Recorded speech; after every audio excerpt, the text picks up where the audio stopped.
en los temas que venimos tratando, debemos de leer lo que dice la Biblia, hasta cierto punto la claridad con la que se nos describen los hechos, los eventos, pues nos debe de ir dando digamos, un entendimiento de estos eventos, que muchos de ellos ya se están desenlazando en este momento presente. Entonces, hablamos, los temas previos, hablamos del tribunal de Cristo, que todos vamos a comparecer ante él.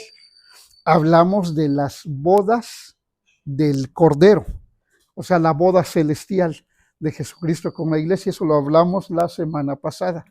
Y llevamos un orden en estos eventos que se describen en Apocalipsis. Hoy vamos a hablar de la batalla, lo que comúnmente se le conoce, la batalla de Armagedón. Es un término que comúnmente se ha establecido describiendo ese evento final, esa batalla final precisamente ante la segunda venida de Cristo.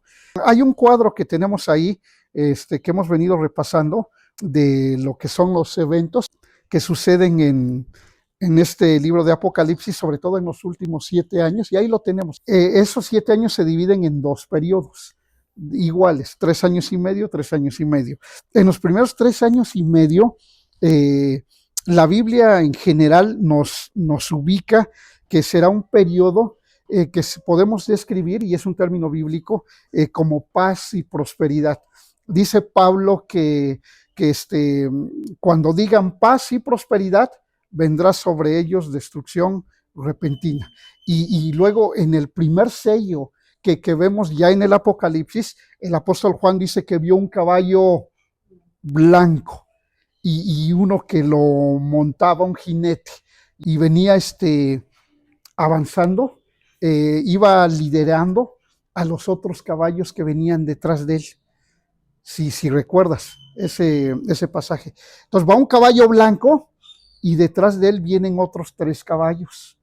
Viene un caballo rojo, viene un caballo amarillo y viene un caballo negro. Y esos caballos que van detrás del caballo blanco representan, uno de ellos representa la guerra, el caballo rojo, bermejo. El caballo amarillo representa a la muerte y las pestes y las enfermedades y las plagas, y el caballo negro, pues ahí es la misma muerte la que va en ese caballo, representando en general toda la destrucción y muerte. Entonces vemos esa serie de 4 caballos, pero el que va liderando es un caballo blanco muy, diríamos, muy hermoso, muy bonito, pero detrás viene la destrucción, la muerte, la enfermedad. Y esto se ha entendido, se ha interpretado que el caballo blanco representa esa falsa paz, esa falsa estabilidad, que va a ir de frente, va a llegar primero antes que lleguen los otros. Y es ahí donde se ubica el principio del gobierno, la manifestación pública y gobierno, en la primera parte del anticristo. Y durante 3 años y medio va a haber una relativa paz, una relativa prosperidad, una relativa, sobre todo en Medio Oriente, va a haber paz. Sí va a haber paz por un poco de tiempo nada más, porque a partir de la segunda parte de los 3 años y medio comienzan todos los juicios de Dios. Y es ahí donde ya nos ubicamos de las trompetas, las copas, los mismos sellos, toda la ira de Dios, los juicios de Dios que se describen, se ubican principalmente en esa segunda parte. Y ahí es donde se manifiesta públicamente el ministerio de los 2 testigos que ya hablamos de ellos anteriormente.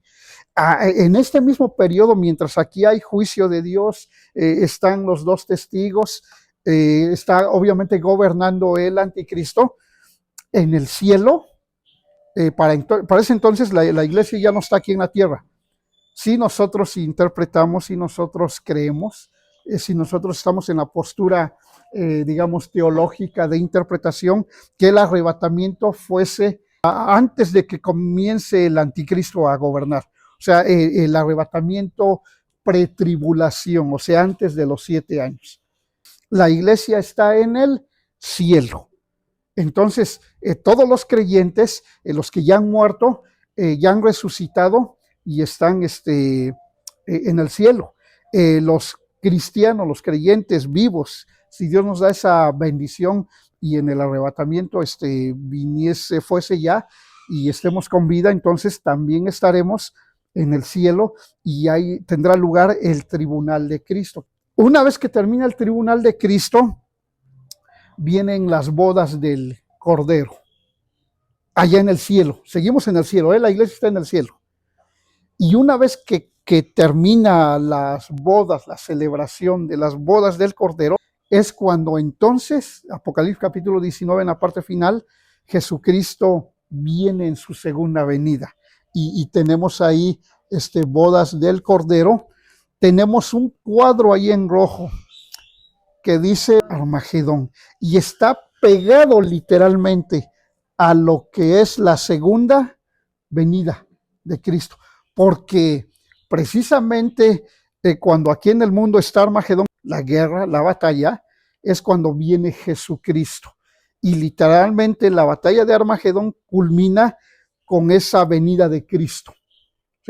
No es exactamente simultánea, pero literalmente la segunda venida de Cristo pone fin a esa batalla, a la batalla de Armagedón. Entonces, para ubicarnos en el tiempo. Ahora, aquí vendría una pregunta muy interesante. ¿Y cuándo será eso? Si hablamos de tiempo, ¿cuándo será la batalla de Armagedón? Pues otra vez, Cristo dijo que acerca de su venida, nadie sabe ni el día ni la hora, nadie sabe.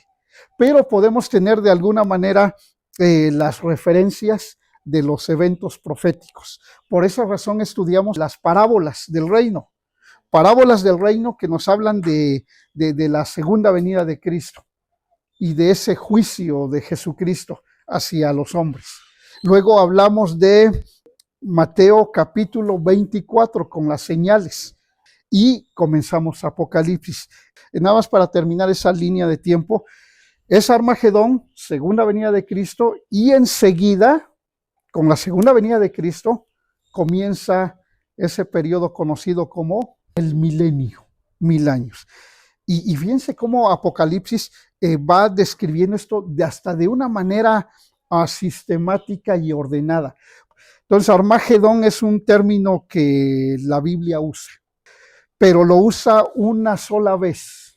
O sea, Armagedón solo está una sola vez en toda la Biblia, una sola vez. Y es en Apocalipsis 16, versículo 16. Armagedón viene de un lugar geográfico en Israel, el valle de Megiddo en la Biblia. Si tú tan solo pones en tu concordancia, en el celular, en una concordancia de la Biblia, obviamente, y pones esta palabra Megiddo, te va a sacar muchos textos de ese lugar. Pero aquí ya resumí, no está todo, pero lo resumí de esta manera. El valle de Megiddo en la Biblia. El nombre se compone de 2 palabras y es Har, ahí está, ese es en hebreo, Har Megiddo. Ahí está, Har Megiddo. ¿Y qué significa? Montaña de Megiddo. Geográficamente no es exactamente una montaña, un gran cerro, no, ahí lo puse, es un montículo. Dicen los arqueólogos que ese montículo fueron construyendo los primeros que habitaron la zona hace miles de años y pasaron, no sé, cientos de años y llegaron otros y construyeron encima, y llegaron otros y construyeron encima. Uno de los que construyó ahí, ahorita lo vamos a ver, fue el rey Salomón, pero fueron construyendo sobre eso de tal manera que se hizo, no exactamente una pirámide, pero sí se hizo como una montaña. Por eso también se lo conoce como un montículo.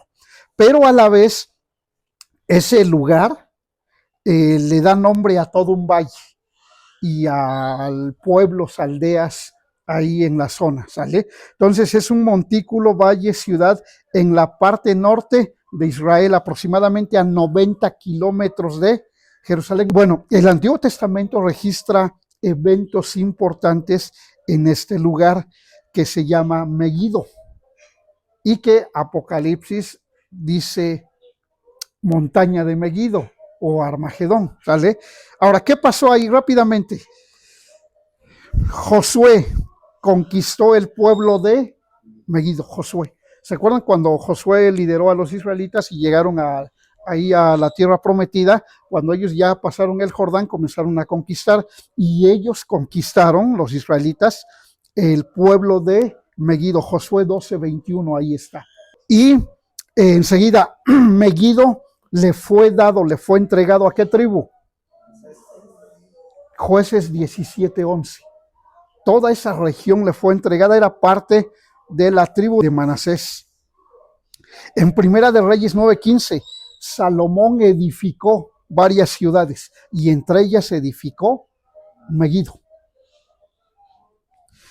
En Segunda de Reyes 9:27 hay un rey israelita, el rey de Judá llamado Ocosías. ¿Y qué le pasó a Ocosías? En una batalla, ¿en dónde? ¿Saben? Cuando ustedes lean ahí el libro de Reyes y de Crónicas, van a encontrar otro sinónimo de esta región, de este valle de Megiddo. Lo van a encontrar así, como el valle de Jezreel. Valle de Jezreel. Si ponen ahí otra vez en una concordancia Jezreel, van a ver que era un valle donde, era un lugar donde hubo muchas batallas. Esta fue una de ellas, donde los sirios tenían batalla con Israel. Y precisamente fue en una de esas batallas donde Ocosías, rey de Judá, murió en esa batalla. Ocosías, para este entonces Israel, eran dos reinos en Israel, lo han leído en la Biblia, el reino de Israel que era el norte y el reino de Judá que era el sur. Y por cierto, Ocosías no tenía nada que andar haciendo allá en el norte, pero se fue con el rey de Israel, rey del norte, se fue a ayudarlo a pelear y en esa batalla ahí murió. Hay otro rey, Segunda de Crónicas 35:20 al 27, el rey Josías de Judá murió en Megiddo al intentar detener al faraón Necao, rey de Egipto. Fíjense, aquí hay una historia bien interesante que yo, desde la primera vez que lo leí, me llamó la atención. Se las voy a describir. El rey Josías, fíjense quién fue. Fue un rey que desde jovencito subió al trono. Creo que tenía 7 años cuando subió al trono. Imagínense, 7 años.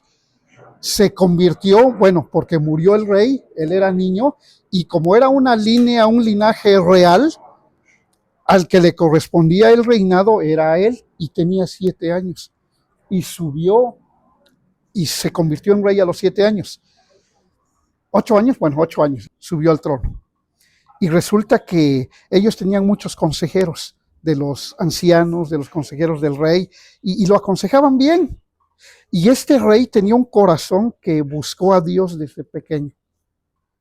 Y cuando ya fue creciendo, ¿saben qué hizo? Cuando fue más joven, para ese entonces la ley, o sea, la palabra de Dios, que antes solamente era el Pentateuco que hablemos, esos libros. ¿Saben cómo estaba la ley de Moisés en los tiempos cuando él llegó y se convirtió en rey? ¿Cuántos tienen una bodega en su casa, pero que la tengan ahí abandonada? O un cuarto donde amontonen todas las cosas. Porque eso pasa, ¿no? Todos, un cuarto. Aquí hay un cuartito allá atrás, una bodega ahí. Pues resulta que la ley de Moisés es como si la olvidaron yo creo que por decenas de años, por 20, 30 años la olvidaron y quedó por allá arrumbada la ley. Dentro de la casa de Dios, que había una bodega y amontonaron todo. De manera que cuando este rey se convirtió en rey, comenzó a decir, bueno, sacerdotes, vengan. Y pidió que la ley de Dios se comenzara a enseñar. Pero eso en realidad fue por un descubrimiento que hicieron los sacerdotes. cuando se pusieron a escombrar, ya llegó el nuevo rey, pues vamos a limpiar la casa, ¿no? Y comenzaron a escombrar y a ver tanta cosa. ¿Qué creen? Uno de ellos dijo, se encontró por ahí un libro, se encontró por ahí la ley de Dios. Nos encontramos esto, ¿y qué es? No, pues es la ley de Dios, estaba por allá arrumbada. Y le dijeron al rey, encontramos la ley de Dios. ¿Y qué hizo el rey? Que convoca a los sacerdotes y comenzó literalmente una enseñanza de la ley de Dios en todo el pueblo de Israel, en todo el reino de Judá. Los levitas llevaron la palabra, o sea, los sacerdotes, a todos los lugares. Y hubo una conversión, esa es la palabra que quería. Hubo una conversión de la nación de Israel a Dios otra vez. Y este rey celebró la Pascua más grande desde los tiempos de cuando Israel todavía creo que andaba en el desierto. Celebró la Pascua más grande. O sea, la Pascua era la fiesta de que recordaba la liberación de Egipto. Y entonces hizo esta conversión, lideró esta conversión de toda la nación. Y miren, todo el pueblo se volvió a Dios, se convirtió a Dios. Y este rey era piadoso, o sea, grande todo lo que hizo, un instrumento de Dios en sus manos. Pero les voy a decir qué es lo que me sorprendió, porque ya les dije que la primera vez que leí esto, es lo que me llamó la atención. Resulta que este era el rey Josías, un rey que buscó a Dios, que agradó a Dios, que sirvió a Dios, que llevó al pueblo a que adorara a Dios, a se convirtiera a Dios otra vez. Este era el rey. Pero resulta que en ese tiempo de su reinado, Faraón, rey de Egipto, llamado Necao, está ahí en la Biblia, era el faraón de Egipto y salió de Egipto y se dirigía más al norte de Israel. Israel está en medio. Y el rey de Asiria venía. Eran los dos imperios dominantes, el imperio egipcio en el sur y el imperio asirio en el norte. Se iban a ver las caras, iba a haber una batalla, se iba a librar una batalla más al norte de Israel, pero el reino de Israel estaba bajo cierto dominio todavía de Egipto por una parte, pero el norte de Israel ya había sido conquistado por los asirios. Entonces, como que la región de Israel estaba dividida en dos partes, influencia asiria, influencia egipcia. Las influencias de los imperios nunca son buenas. Hoy en día vemos eso. Quieren que quedemos bien con los amigos que tenemos aquí en el norte. Y digo, en parte es la influencia de ellos. Pero a muchos países les ponen las condiciones. Tú no te puedes llevar con esa potencia, ¿eh? Si te llevas con China, te cortamos todo. Te puedes llevar con Rusia, ¿eh? Te bloqueamos todo. Nada más te llevas con nosotros los americanos. Así funciona la política, desde el principio. Entonces están las dos potencias. Israel quedaba en medio. Entonces, cuando viene el faraón Necao, ya te estoy describiendo la batalla, cuando viene el rey Josías, no tenía que hacer en general nada, simplemente así como hacerse a un lado y pasen. Pero ¿qué creen que hizo el rey Josías? Que se le para enfrente. No, faraón, no vas a pasar, no vas a pasar. Y todavía el faraón, así lo describe la Biblia, rey de Israel, hazte un lado, yo no tengo nada contra ti, o sea, mi pelea no es contigo, yo voy para allá. Inclusive hay algo ahí que suena muy interesante, porque dice Jehová, el Señor, imagínate el faraón, Jehová el Señor me dijo que yo tengo que ir para allá, entonces por favor no estorbes, hazte un lado. No pasas, y que le arma batalla. Y en esa batalla murió. Y el rey Josías, yo me preguntaba cuando leí eso, ¿y por qué Dios no lo libró? O sea, somos imperfectos. Ese fue su error de Josías. Pararse enfrente. No, no tengo nada contra ti, hazte un lado, por favor. No, no, hazte un lado. Mi pelea no es contigo, es contra el norte de Asiria, es contra Siria. Pues que no, y que se pone para la batalla, pues ahí pasaron sobre Josías. Ahí murió. Y eso fue en Megiddo. En Megiddo también, no lo describe la Biblia, pero se libraron otras batallas ahí en Megiddo, entre esos imperios, asirios, egipcios, los hititas. Ahí hubo muchas guerras ahí. O sea, es un lugar ya diríamos como que de alguna manera magnetizado por ciertos eventos. Y ahí es donde se va a librar la última batalla, va a ser parte de esa última batalla. Ahora tenemos ahí enseguida, en la actual Megiddo, Jerusalén y gran parte de Israel se librará la última batalla de la última guerra, que comúnmente conocemos como la batalla de Armagedón, al final de la gran tribulación. Y tenemos ahí un mapa de este lado, un mapa. Y es que ahí en Megiddo cruzan muchos caminos, carreteras, aún actualmente, que comunican a todo el norte del Oriente Medio y que comunican a la parte sur, hacia Jerusalén y hacia Egipto. Y es un valle grandísimo, porque el lugar es Megiddo, pero se conjuga el valle de Megiddo, el valle de Jezreel o Esdraelón, que es otro de sus nombres en la Biblia. Y en ese valle es donde la Biblia lo menciona. En Apocalipsis, cuando dice Armagedón, se está refiriendo a todo ese valle. Ahora, tenemos Apocalipsis capítulo 16, versos 12 al 16. Uno de los ángeles derrama su copa. ¿Sobre dónde la derrama? Y el agua del río, ¿qué le pasa? Se seca. Para que esté preparado un camino. ¿Para quién? Acuérdate de esto, por eso puse mayúsculas. Reyes del Oriente. ¿Cuál es el principal país del Oriente? China. China, Japón. Hablemos de China. Ya 5 veces más que Japón, 4 veces más que Japón, China. De la boca del dragón, de la bestia y del falso profeta, ahí está el misterio de la iniquidad, los 3 actores del misterio de la iniquidad. El dragón, que es Satanás, la bestia, que es el anticristo, y el falso profeta. De la boca de cada uno de ellos salen un espíritu de cada uno de ellos. 3 espíritus a manera de ¿qué? O sea, demonios. Son espíritus de demonios. Y esos espíritus de demonios, ¿qué hacen? Señales. ¿Y hacia quiénes se van estas ranas? ¿Y quiénes son los reyes de la tierra si hablamos de la actualidad? Los presidentes, los primeros ministros.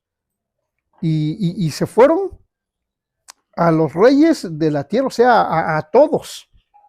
¿Pero para qué se fueron a ellos? A reunirnos a la batalla de aquel gran día del Dios todo. ¿Y cuál batalla será esa? Armagedón. He aquí yo vengo como ladrón, está hablando aquí el Señor Jesucristo. Bienaventurado el que vela y guarda sus ropas, lo que hemos hablado del cristiano. Hay que estar listos, despiertos, preparados, y guardar sus ropas implica vivir una vida agradable a Dios.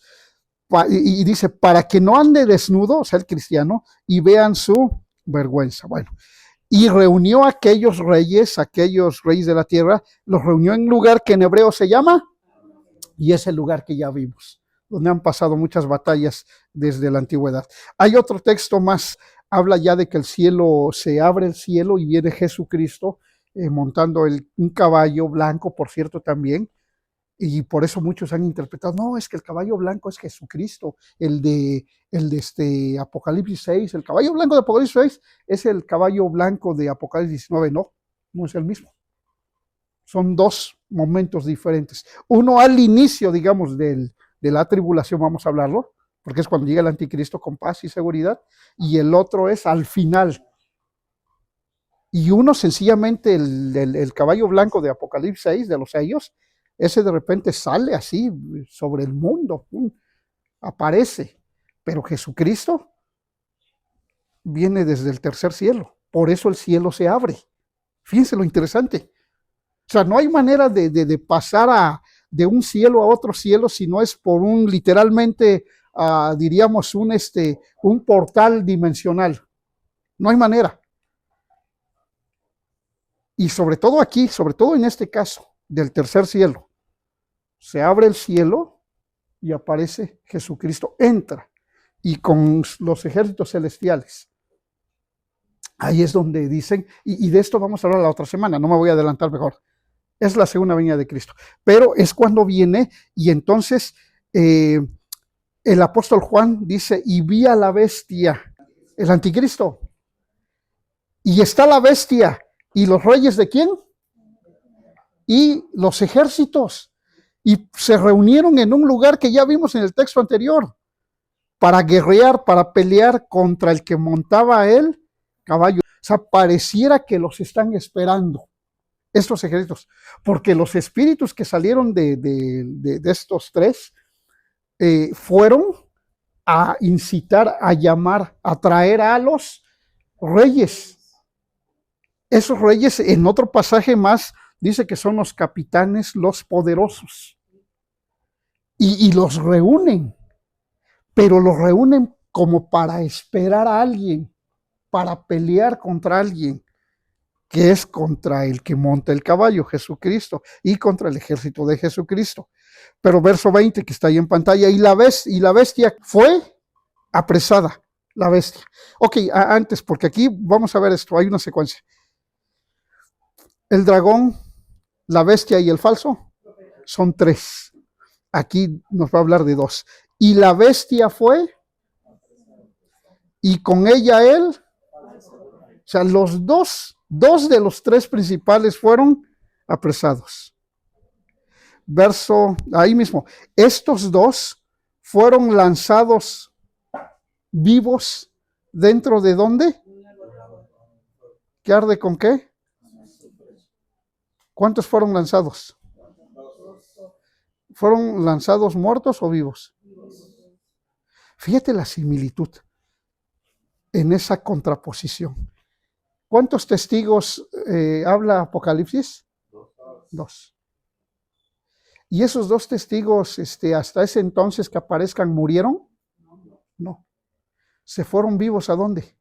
Por decirlo, al cielo. No, los dos testigos. Sí.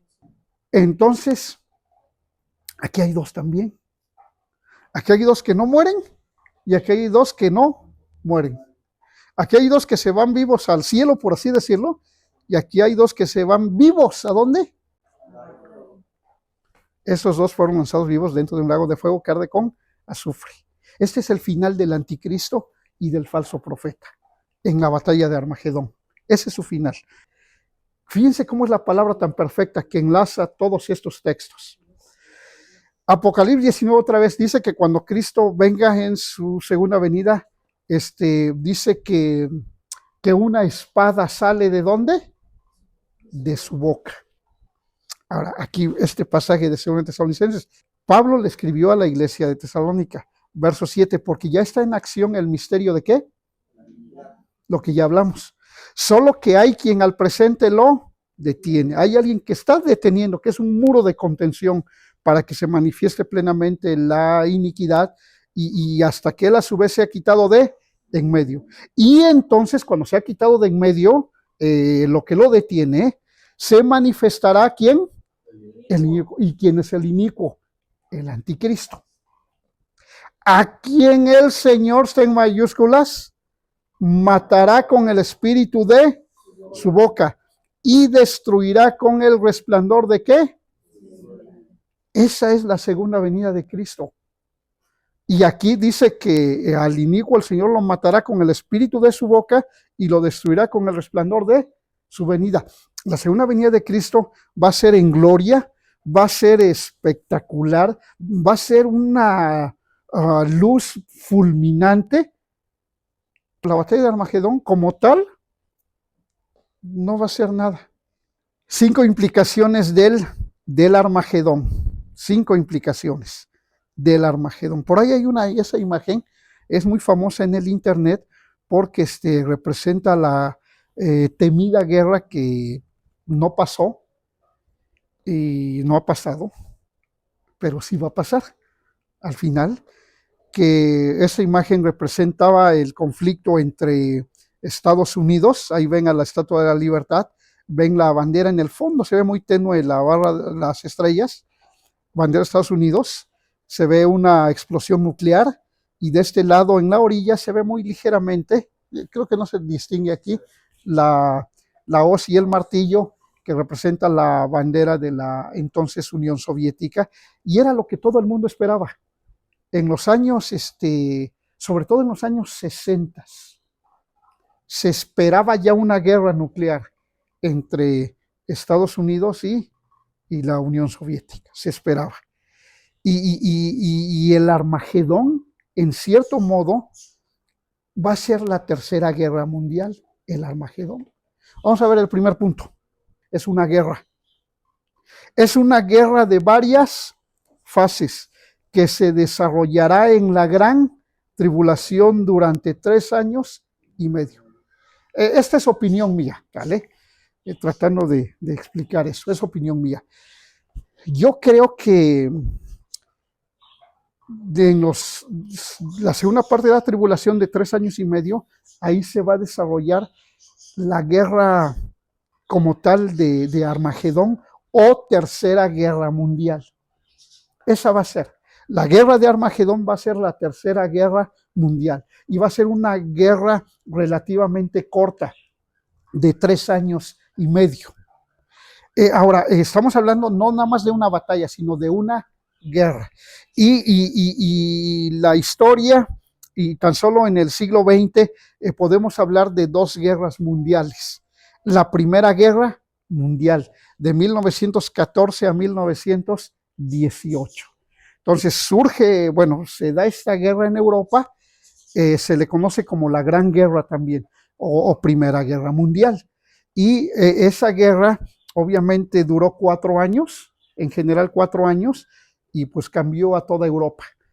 Había imperios, antes de la Primera Guerra Mundial todavía había imperios, imperio ruso, imperio austrohúngaro, el imperio inglés, el imperio otomano, había muchos imperios todavía, o sea, el imperio turco era el otomano. Literalmente el resultado final fue que desaparecieron esos imperios y surgieron nuevas naciones. Hay otra guerra más, la Segunda Guerra Mundial. Esa comenzó en 1939 y terminó en 1945. Esa duró 6 años y fue una masacre del pueblo judío por el régimen nazi.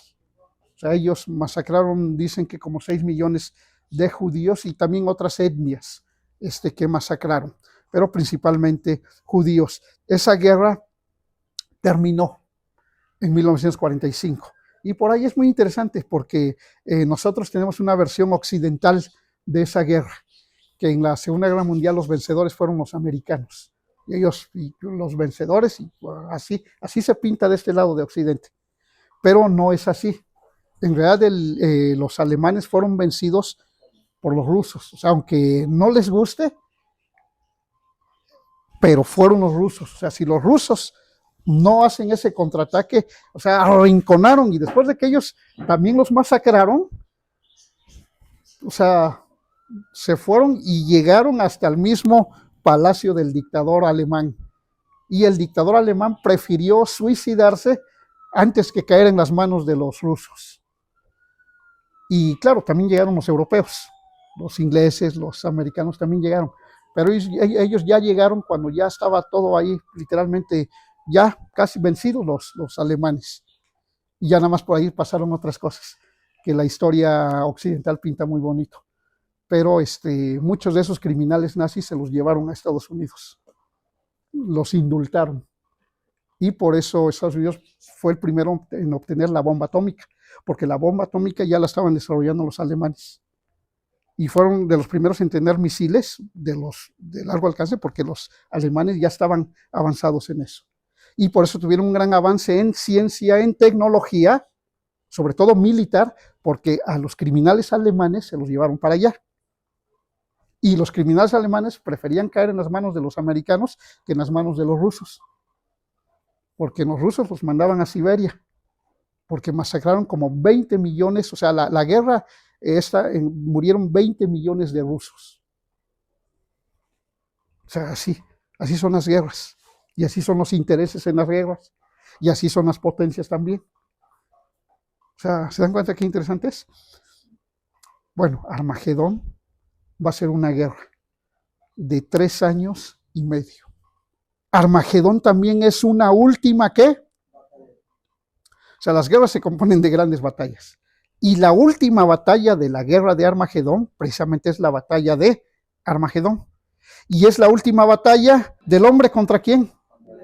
¿Liderada por quién? Por Satanás, que es el misterio de la iniquidad. O sea, Armagedón es una guerra, si lo vemos humanamente es una guerra. Van a comenzar a pelearse las naciones otra vez. Algunos teólogos le llaman la guerra cósmica. O sea, una guerra que literalmente trasciende a lo terrenal, y es correcto.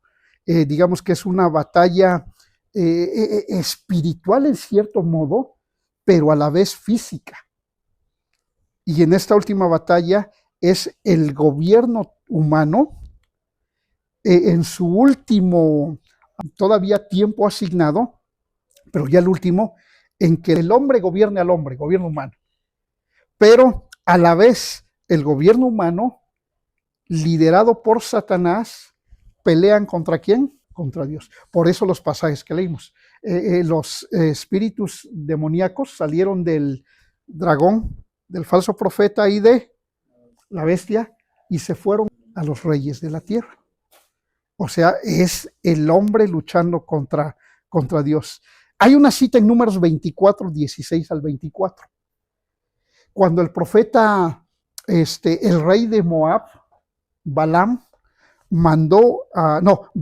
rey de Moab, mandó a llamar a un profeta pagano que se llamaba Balaam, lo mandó a traer para que maldijera a la nación de Israel, que para entonces ya había salido de Egipto, ya estaba en las llanuras de Moab, en la ribera, estaba acercándose ya al río Jordán, porque eso era Moab.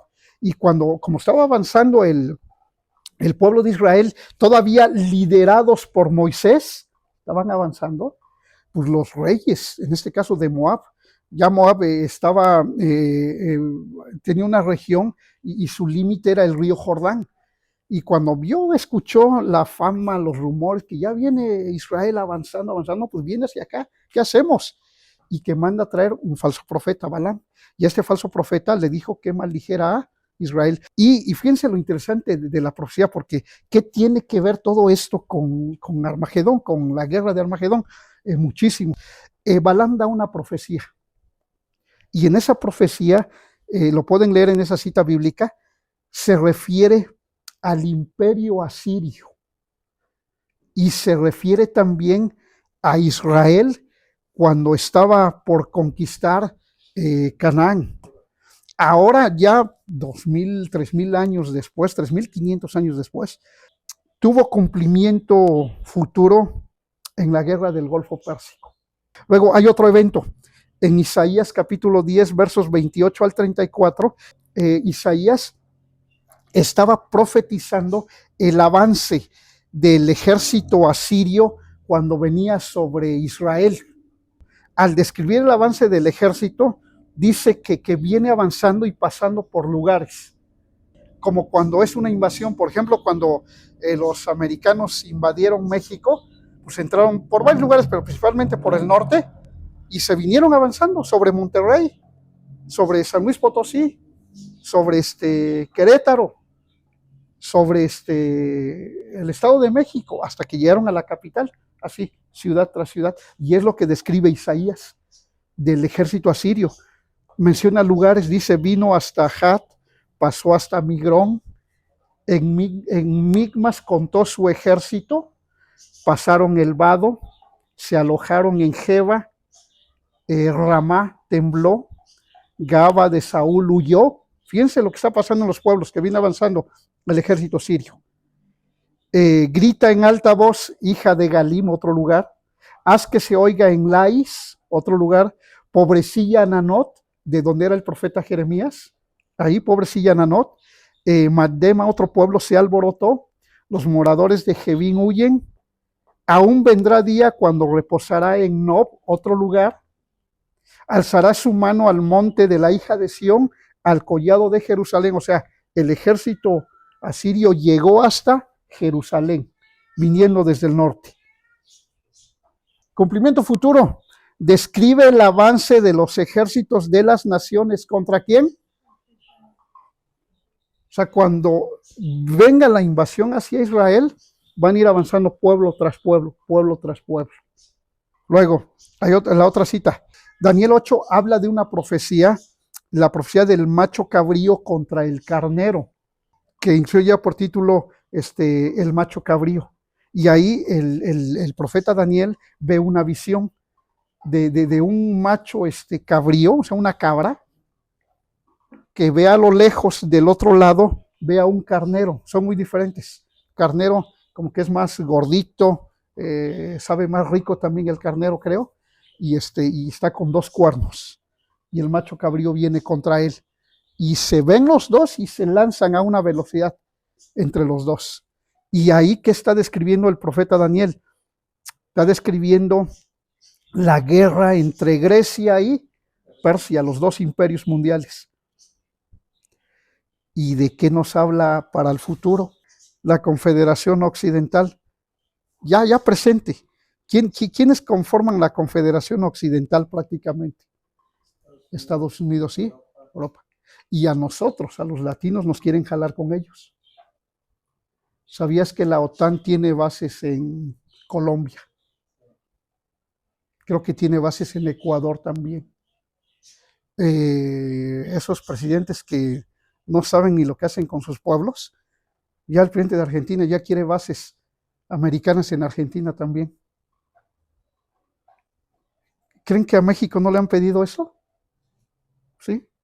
Aquí ya tuviéramos bases americanas también, pero al menos es algo de lo bueno que han hecho los gobiernos anteriores por una política que tiene México, la ley Estrada, donde respeten, nosotros respetamos a ustedes como país, respeten a nosotros, respeten nuestra soberanía. O sea, no te metas aquí a mi país, yo no me voy y me meto al tuyo, aquí no te metas. Y eso es lo que ha sostenido a México, de tal manera que no hay bases americanas acá en México. Ganas no les faltan, ¿eh? Ya tendríamos bases en el Pacífico y en el Golfo de México. Que México está pero bien comunicado, ¿eh? Panamá, el canal de Panamá, los intereses. Pobres presidentes ahí, no tienen muchas opciones también, muchos de ellos. O sea, hay mucho interés. Y bueno, la Confederación Occidental de Estados Unidos y Europa. Y precisamente el anticristo va a salir de ahí. Daniel 11. Habla Daniel en una visión del rey del norte y del rey del sur. Ahí lo pueden leer.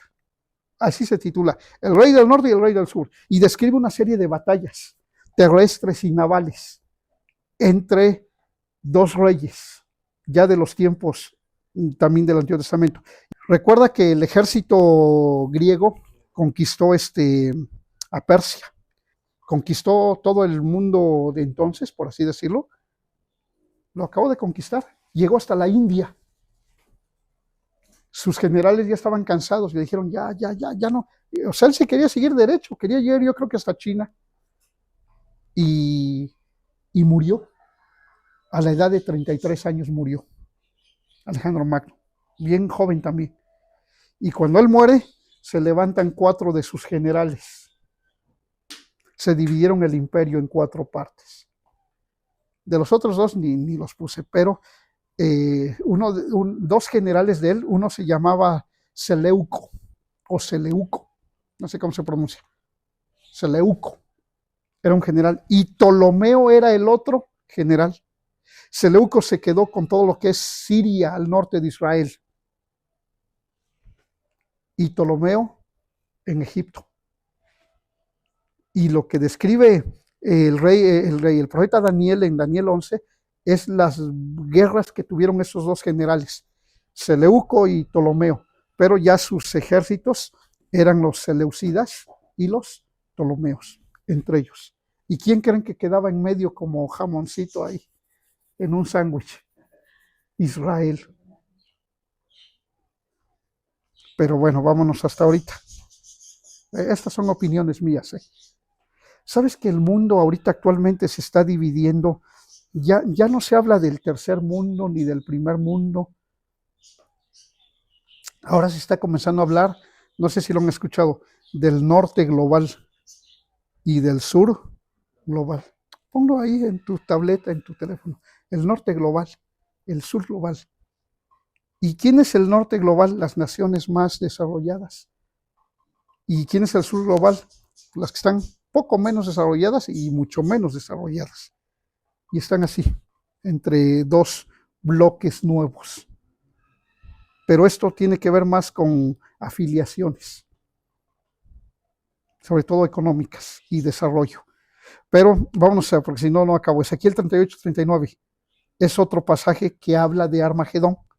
Y ahí habla el rey, el profeta Ezequiel, acerca de Gog y Magog. Y esto no tiene cumplimiento previo. Esto, en el último, nos habla de una confederación ahora del norte. Rusia, Irán, Irak, Turquía, Libia. ¿Invadiendo a quién? Si Israel siempre queda en medio. Vámonos a otro pasaje, Zacarías capítulo 12 y el capítulo 14. El profeta Zacarías habla de cómo Dios mismo lucha contra las naciones, pero lucha defendiendo a la nación de Israel. Y vámonos hasta la última parte de esa línea. Dios intervendrá para que Israel no sea aniquilado por las naciones en Armagedón. Aquí voy a hacer algo bien que no se habla mucho. Israel va a sufrir, Israel va a sufrir mucho. O sea, sufrió en la Segunda Guerra Mundial, pero proféticamente va a sufrir muchísimo en la gran tribulación. Otra vez, acuérdense del dragón persiguiendo a la mujer, eso ya lo hablamos. Y en el último versículo decía que entonces el dragón se enfureció cuando vio que el niño, que es Jesucristo, en un sentido simbólico de todo el plan de Dios y que vino a ser Jesucristo, dice que el niño fue arrebatado y se fue contra la mujer. ¿Y contra quién? Contra su descendencia, pero lleno de ira. Y también contra la descendencia de la mujer, dice que contra los que guardan el testimonio también de Jesucristo. ¿Y quiénes son los que guardan el testimonio de Jesucristo? Los judíos, ahorita los judíos, ellos guardan el testimonio de Jesucristo, salvo los judíos mesiánicos que se han convertido a Cristo. Pero de ahí en fuera, los cristianos, nosotros los gentiles.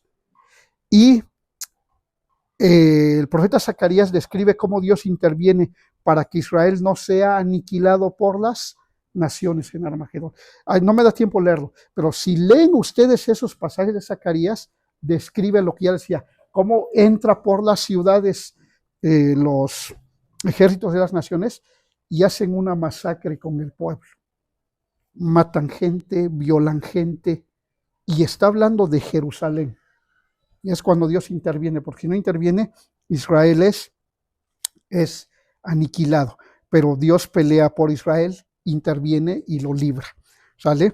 Y hay otro pasaje más, es Apocalipsis 16 y Apocalipsis 19. Y aquí ya nos habla de que el río Éufrates se secó para que estuviera preparado el paso para los reyes del oriente. Y ese es el avance de la Confederación Oriental. Busqué rápidamente y solo voy a leer unos títulos de lo que la Tercera Guerra Mundial se habla hoy en día, ahorita. Esta es una nota buscada hace unos minutos. Dice, Tercera Guerra Mundial, estos son los únicos países latinos que sobrevivirían según la inteligencia artificial. No lo he leído, solo leí el título. Otro, la inteligencia artificial hace análisis y dice cuáles serán los únicos 2 países que sobrevivirían. Tercera Guerra Mundial, estos serían las primeras ciudades del mundo en caer. Firma Donald Trump el plan de paz para Medio Oriente, para los países, con los países mediadores. Eso lo hizo Donald Trump, firmó ya un tratado de paz entre Israel y Palestina. Y si tú ves esa noticia, esa foto, atrás se ven más de una decena de banderas de países árabes y países europeos. Otra nota, la Tercera Guerra Mundial se avecina. ¿En qué países se puede escapar del conflicto? Trump afirma acuerdo de paz entre Israel otra vez y Hamas y descarta una tercera guerra mundial. Eso es lo que anunció Donald Trump. Él dijo, ya nos libramos de la tercera guerra mundial, ya nos libramos. Y por acá le quiere dar misiles de largo alcance a Ucrania. Y ese es otro peligro, porque si le dan misiles a Ucrania, creo que ahora sí se puede encender la tercera guerra mundial, porque atacarían Moscú ahora sí. Y el líder ucraniano ya perdió la razón, movido por las drogas también. Y si a eso le añadimos que todo lo que estamos hablando del contexto espiritual, a él lo que le interesa es acabar con todos. Si yo ya soy acabado, ahora me llevo a todos. Y se está llevando entre las patas a los europeos, que parecen que están todos, parece que no piensan. Pero ya vimos quiénes son los que salen a influenciar a las naciones, los demonios. Oye, que no hay sensatez. Ya se acabaron los jóvenes en Ucrania. Ya se perdió una generación. Miles de viudas ahora. Y este señor no piensa, no ve por su país, pero esa es la influencia demoníaca por el lado de él. Y por el otro lado también de Rusia, claro que hay influencia demoníaca. ¿De dónde vienen las guerras? Dijo Santiago. ¿De dónde vienen? De vuestras pasiones. Codicias porque no tienes. Por eso te vas a la guerra, porque estás codiciando lo de los otros. Te metes en guerras porque ardes de envidia. Así se mueve el mundo, lamentablemente. Y la Tercera Guerra Mundial, por el momento, vamos a decir que la hemos librado. Pero el plan de Dios nos habla de que viene esa última batalla y todas las naciones se van a reunir para pelear contra Dios. Pero antes de pelear contra Dios es una guerra entre hombres también. Fin del gobierno humano. En el 3, número 3, fin del gobierno humano. ¿Será el fin del gobierno humano, el fin de la bestia y el fin del falso profeta? Pero ¿cuántos personajes son del misterio de la iniquidad? Aquí ya cuántos fueron, digamos, finalizados. 2. Dicen en internet, fueron desvividos, para que no, ahí los bloqueen, ¿no? O sea, aquí cuántos fueron desvividos ya. 2. El anticristo y el falso profeta que fueron lanzados al lago de fuego. Número 4, desenlace fulminante. Esta última batalla tendrá un desenlace repentino, inmediato y fulminante con la segunda venida de Cristo. O sea, cuando esté la batalla de Armagedón y todas las naciones, ejércitos se reunieron para pelear contra Dios, no creamos que va a ser una batalla que va a tardar ahí, que ya llevan una semana la batalla y siguen ahí peleando el Señor contra los ejércitos aquí humanos. ¿Qué dice el apóstol Pablo? Que el Señor matará con el espíritu de su boca, que es la espada. Pero en realidad, ¿qué es? Aquí dice con el espíritu de su boca, aquí en el pasaje que leímos de Tesalonicenses. Y en Apocalipsis dice que con la espada de su boca. ¿Pero qué es? O sea, ¿será que el Señor vendrá con una espada así? La espada es la palabra de Dios. O sea, la palabra de Dios es tan poderosa que cuando Dios creó al mundo dijo, sea la luz y fue la luz. Y con su voz, con sus palabras, con su gloria, con su resplandor, solamente el Señor aparece, los ve ahí. Bestia, falso profeta, al lago de fuego y usted destruir, o sea, el espíritu, la palabra de su boca y con su gloria que fulmina. ¿Saben que 2 sacerdotes en el Levítico 2 hijos de Aarón, eran sacerdotes, vestían vestiduras exclusivas, únicas, santas.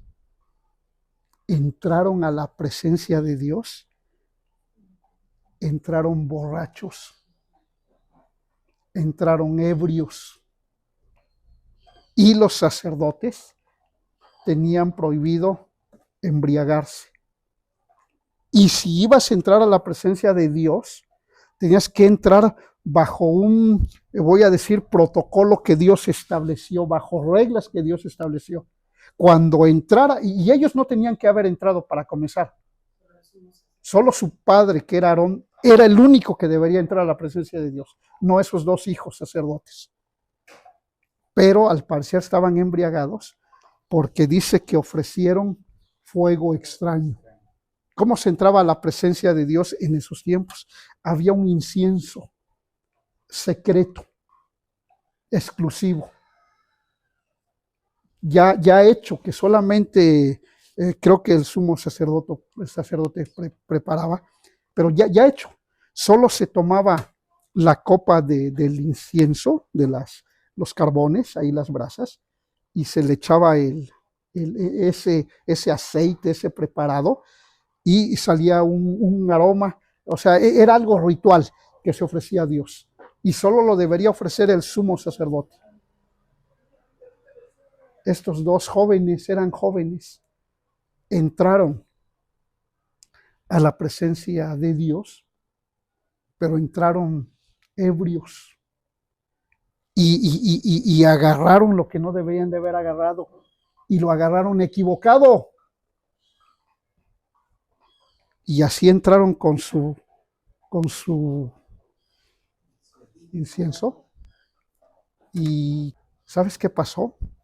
Pero si te vas a los detalles, está increíble, extraordinario lo que describe. Dice que cuando ellos entran, fuego salió de la presencia del Señor y o sea, la gloria de Dios solo sacó, no sé, un rayo, un resplandor, la gloria, y los fulminó. Pero hay un detalle ahí. Cuando los sacaron, sus vestiduras no se quemaron. Oye, pero si le cayó un rayo. O sea, el Señor obra de una manera, o sea, esto. Oye, ¿qué arma hay que no le hizo nada a tu ropa, pero a ti sí te hizo? Hay otro evento en la Biblia que describe el arca de la alianza, cuando se lo llevaron los filisteos. Dice que ya venía ya rescataron el arca y la subieron ahí como a una carreta, y venían las dos yuntas, porque esa arca no la podía cargar cualquier animal, ¿eh? O sea, ponerle un burro, ponerle un asno, no, tenían que ser bueyes, o sea, toros. Y ahí va la carreta, digamos, ahí, y ahí va el arca de la alianza. Y van en un camino, no sé, van ahí en una laderita, y de repente una de las llantas topa con una piedra y se tambalea ahí, se tambalea. Y el arca tuvo cierto riesgo de caer.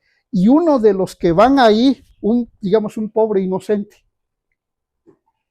que va ahí, cuando ve que se tambalea, hace así sus manos para detener el arca, que no se caiga. Tenían prohibido tocar, y cuando lo toca, una descarga ahí quedó. Imagínate, en este caso, este pobre hombre que solo quiso detenerla. En el caso de los otros jóvenes, bueno, entraron a ofrecer algo extraño. Cuando el Señor venga en su segunda venida, es su resplandor, es su gloria, es su palabra la que va a destruir al anticristo, al falso profeta y a los ejércitos que están reunidos. Y no va a ser que es una batalla, les decía, que ya llevan 2 meses con la batalla, porque las batallas muchas son largas, ¿eh? Va a ser un evento fulminante, repentino, inmediato. Aparece el Señor, los destruye. Pero falta uno más de los tres. ¿Quién falta? Satanás. Número 5. Encarcelamiento de Satanás. Satanás derrotado será encadenado y encarcelado. ¿Cuántos años? Apocalipsis 20, 1 al 3. Ahí está, en esta ya finalización de la batalla de Armagedón, el capítulo 20, en esos primeros 3 versos, ya describe. Ya terminó la batalla de Armagedón, fueron destruidos, el falso profeta y el anticristo lanzados vivos al lago de fuego, y Satanás, porque estaba ahí reunido también, en una presencia física literalmente. Dice que viene un ángel del cielo, desciende, y este ángel viene con una llave y con una cadena. ¿Y qué le hace al dragón, al diablo, a la serpiente antigua, a Satanás? Ahí menciona todos sus nombres. Lo prende, lo arresta. Estás arrestado. Lo ata, lo encadena, pone el candado, pone el sello y se lo lleva para el abismo. ¿Y dónde está el abismo? En el centro de la tierra se lo lleva. Y allá lo encierra, lo encarcela, en una prisión allá, donde están todavía aprisionados allá algunos. Y ahí estando, es atado, aprisionado por ¿cuántos años? 1000 años. Y ahí va a estar guardado 1000 años. Y cuando los 1000 años se cumplan, ¿qué le pasa? Los desatan otra vez. Pero ese es otro tema ya. Ese tema lo abarcamos en el estudio del milenio en la parte final. Y es cuando finalmente él sale, pero ya es su última acción que él ejecuta. Fíjense, hermanos, todo esto es la batalla de Armagedón. Y puede pasar en cualquier, no en cualquier momento ahorita, no. Antes tiene que ser el arrebatamiento. Tienen que pasar estos años de tribulación, pero va a ser el último evento de la tribulación, el Armagedón, que precisamente es finalizado con la segunda venida de Jesucristo. Dice el Señor Jesucristo, he aquí que yo vengo pronto. Retén lo que tienes, para que nadie tome tu corona. Así dice el Señor Jesús, He aquí que yo vengo pronto, guarda lo que tienes. ¿Qué es lo que tienes? Te pregunto, ¿qué es lo que tienes? ¿De qué estará hablando? ¿De tu casa, de tu coche, de tus terrenos, de tu cuenta bancaria? Reténla, agárrala. No, retén lo que tienes, retén la fe, guarda la fe. La fe en Jesucristo, reténla, no la sueltes. Retén lo que tienes para que nadie tome tu corona, tu recompensa. Y así es, hermanos. Guarden la fe en Jesucristo, reténganla, sirvamos a Dios, busquemos a Dios y esperemos su venida. Vamos a orar, inclina tu rostro y oramos. Padre Dios, en esta tarde te damos gracias por este tiempo que nos permites tener para haber estudiado tu palabra, Señor. Gracias te damos porque tu palabra nos habla de los eventos por venir. Y en estos eventos que, como en el que hablamos el día de hoy, donde tu juicio caerá sobre las naciones que te hacen guerra, sobre los gobiernos, pero sobre todo sobre este misterio de la iniquidad de estos personajes, Satanás, el anticristo, el falso profeta. Ellos, tu ira vendrá sobre ellos, tu juicio vendrá sobre ellos. Y esa es la batalla de Armagedón, donde tu venida destruye con ese resplandor a todos tus enemigos. Y tu iglesia viene contigo en esa segunda venida para gobernar, dice tu palabra, 1000 años. Padre, te damos gracias por esta enseñanza de tu palabra y también eh, tomamos en cuenta estas palabras que dices a una de las iglesias en Apocalipsis. Retén lo que tienes para que nadie tome tu corona. Padre, oramos pidiéndote que bendigas a cada uno de mis hermanos y que guarden tu palabra, guarden tu fe y vivamos una vida que te busque y una vida que te agrade, Señor, cumpliendo tu propósito aquí con nuestras vidas en este lugar, en esta tierra, Señor. Padre, gracias por todo, Señor, y en el nombre de Jesús elevamos esta oración a ti. Amén.